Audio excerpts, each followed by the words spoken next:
Halloween isn't the only thing that's spooky right now. You know what else is? All those real estate doomers and gloomers out there. Hey everyone, it's Tommy from Aviara. Today we're going to be talking about the market, and I'm actually going to share some data with you. A fellow real estate YouTuber, Scott Walters, believes that we're in an even bigger bubble than we were in 2008.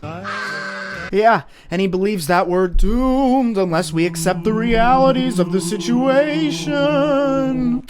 I'm saying that because he made a video about this Fox News article, Redfin predicts the sharpest turn in housing market since 2008. And he conveniently handpicks a few lines from the article for his video that support his position. But if you actually read the whole article, and I'll put a link down in the description, you'll find that it actually has a very positive intention. Little misleading, Scott. So, I want to share with you some clips from Scott's video, so then I can debunk it. Here's the first clip. And this was probably the fastest real estate bubble ever produced. In fact, it was. I don't have to say probably. Absolutely. It was virtually born overnight due to market manipulation, stimulus injections, and not only money, programs, eviction bans, foreclosure bans, making agents essential workers in a health crisis, dropping interest rates, and then kicking the can so far down the road there was no saving it. They let it get away. Now, there's one thing in Scott's clip here that is actually a fact, and that's that the housing market was artificially stimulated during COVID. You see, record low interest rates made a lot of people want to go out and buy a home, and here's the data to prove it. This graphic here was made from the Showing Time Index, which tracks the traffic of showings. And if you take a look at showings pre-pandemic here in the gray, and compare that to the showings during the pandemic here in the blue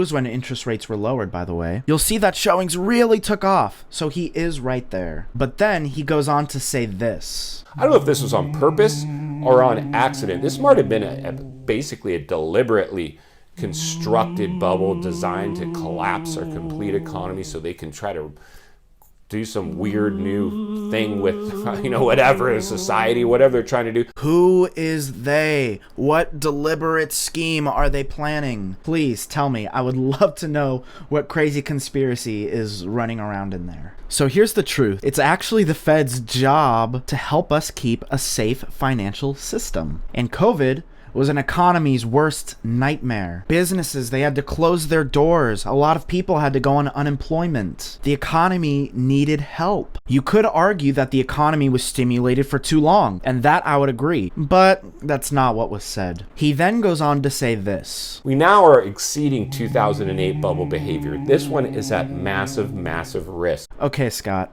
I wish you would have unpacked that a little bit more. How is today's market anything like 2008's market? So let's talk about 2008. 15 years ago, banks had low lending standards, so virtually anyone could qualify for a mortgage. There was no due diligence or true evaluation into a person's financial capacity. So many home buyers weren't actually qualified for the mortgages that they obtained, which ultimately led to a ton of foreclosures or an abundance of inventory flooding the market. So since the 2008 financial crisis, the government has issued new standards and new regulations, which has improved lending practices. I'll put a link down in the description below to Fannie Mae explaining how the lending industry is so much more solid today. But here's an example. Credit worthiness. As you can see here, in the early 2000s, people who weren't qualified, people with bad credit, a bad history of not paying back what they borrowed, were taking out loans. Not good. But take a look at today.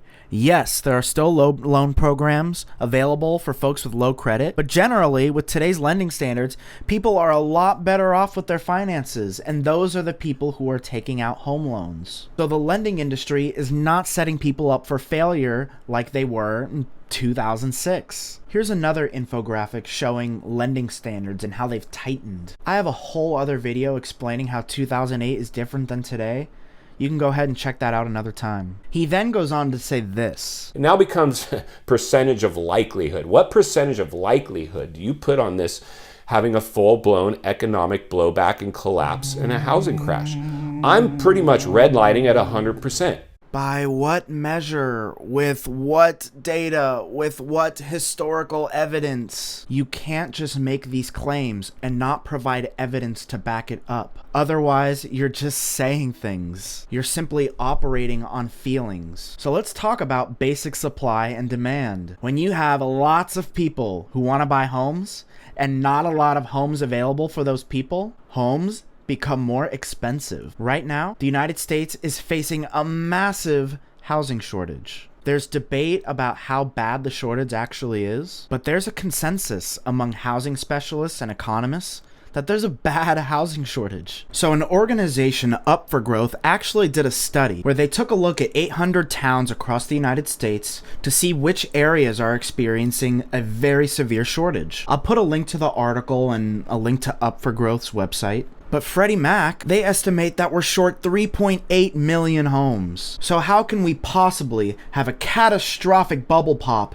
and crazy decline in prices when we're short homes for people? It just doesn't make sense. So the only way we can see a crash is if we have an abundance of inventory flooding the market. For example, foreclosures in 2008. If you've watched my other videos, you know that's not happening. We have owners who've refinanced and locked in 3% mortgage rates. Why would they want to leave that? Now, I want to end on one more thought. In today's modern era, with our digital diet and contagion being a more ever-present component, because we're all doing this with our screen time.